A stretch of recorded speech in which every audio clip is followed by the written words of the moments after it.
It seems right now a chap, again, to use your language, Mark Rowley agrees. He is the commissioner of the Metropolitan Police and is wading through the tedium of whether or not you should lock people up for tweets. And he said that his officers, this is according to the New York Times, have been put in a, quote, impossible decision in which laws were drawing them into, quote, toxic culture war debates. Imagine that.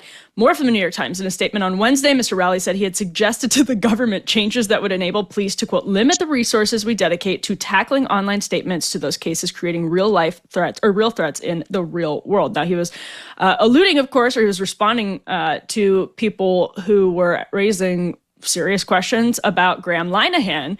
Linehan is, again, I'm reading from the New York Times description here, an Irish comedy writer and anti-transgender activist, as they put it, who was detained at Heathrow on Monday. Linehan was creator of the 1990s comedy series Father Ted, wrote and directed The IT Crowd. He said he was arrested after landing at Heathrow on a flight from Arizona. I believe he's actually moved to Arizona because he realized that this crackdown was happening in the UK. He wrote on his Substack that he was taken into police custody, searched and interviewed in relation to 3 posts he made on X in April, including one that read, quote, "If a trans-identified male is in a female-only space, he is committing a violent, abusive act.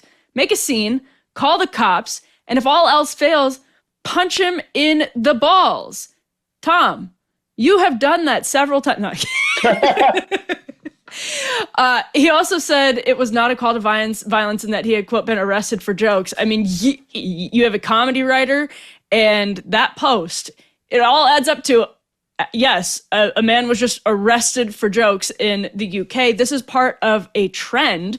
If you are just hearing about this incident because it is a fairly high-profile one, the Free Press, which we're going to talk about in a moment, actually had an editorial on this today. They said, "We've reported on the woman arrested for praying in silence. The 41-year-old mother with PTSD sentenced to 31 months in jail for a post about immigrants that she quickly deleted. The Scottish grandmother detained for standing outside an abortion clinic with a sign that read, quote, 'Coercion is a crime, here to talk only if you want.' The arrival in the UK of de facto blasphemy laws," and they say on and on. Seriously, Tom, please explain how. Well, I think this happened. Well, the first thing I think to emphasize, and again, it kind of might seem blasé or wishy-washy, but it's a reminder of the wisdom of the founders and the Constitution and the First Amendment, because this could not happen in the United States. It's also, I think, a very powerful rejoinder, in my view, to President Trump's recent effort with the executive action to go towards, trying to restrict flag burning. Like, this is where it ends up. Okay, It never ends with just the stuff you don't like. It ends with a political establishment that cares more about the emotion of individuals who are offended than the importance of individual freedom and the right to speak. And so in the UK, the law basically is much more restrictive in terms of speech that constitutes offense to a particular party, or could be perceived as it could be perceived as a threat, even with jest, has the potential of being criminal. And so the police officers who arrested the comedian in this case, are essentially following the law. What the problem is, the law. The problem, and what I do think is striking, and you mentioned Mark Rowley, who's the Commissioner of the Metropolitan Police, London Police Unit, which also kind of has some FBI type national security responsibilities. A couple of months ago, he was threatening implicitly that Elon Musk could be arrested for some of his tweets in the United States. And his change in tune, I think, reflects now the understanding or the growing understanding of the British political establishment, more for reasons of popular opinion versus a change in their own, view of, individual freedom and morality, that they are not on the winning side here, that this is enraging people as it should, and that this is utterly untenable. And you mentioned that case of Lucy Connolly, who was jailed for 31 months.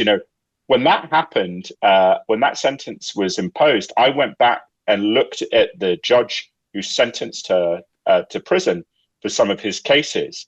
I found a case and wrote about it where he gave a pedophile who had 1,000 images of child pornography, including 200 at what the UK law calls Category A, which is the most serious, and you can infer what the most serious type of child pornography might be. He gave that guy 0 days in jail, okay, and 31 months for a admittedly stupid and quite unpleasant tweet. There's a rot in the UK democratic system, frankly, the European system, where political establishments, judiciaries have decided that it is better to corral potentially offensive opinion rather than let it vent against itself and trust in the people to find a way forwards.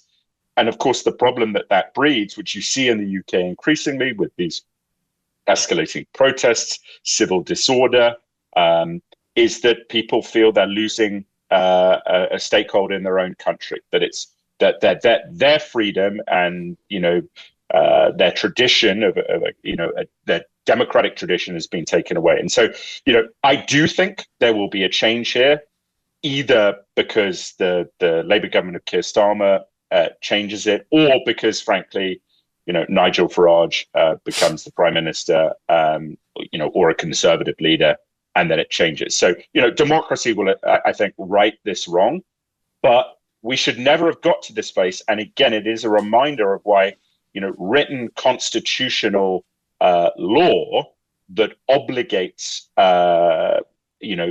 very high standards for Congress and the people to overturn a constitutional legal foundation, why that is so important, because the whims of the moment, the emotion of the moment, should not be able to burn a hole through the individual's freedom, which is absolutely what is happening in this case. And again, it's not just about these individuals, right? It's about what message it sends to the people around the rest of the country, who might think, I don't want to send that tweet that is relatively harmless compared to the one that got someone arrested, because the risk to my position is too great, and that chilling effect is profound. So it's really bad, and I think there has to be a reckoning as well, as we go through this, that people like Mark Rowley, the commissioner, are essentially full of,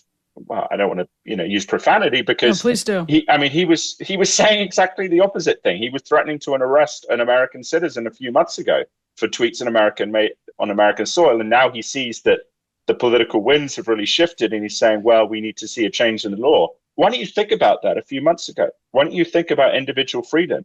Why is this the deployment structure instead of prolific gang activity, phone snatchers, whatever it might be in London, that should be under your remit? And so there needs to be a political reckoning here. I think it's beginning to happen.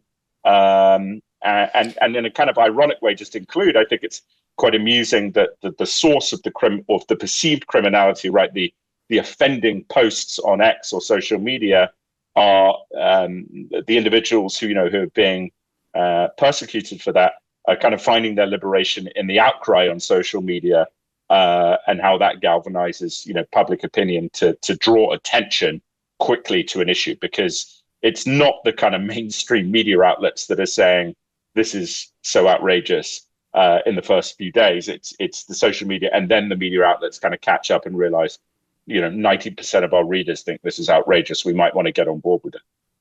Did you know that all chips and fries used to be cooked in tallow up until the 1990s, when big corporations switched to cheap processed seed oils?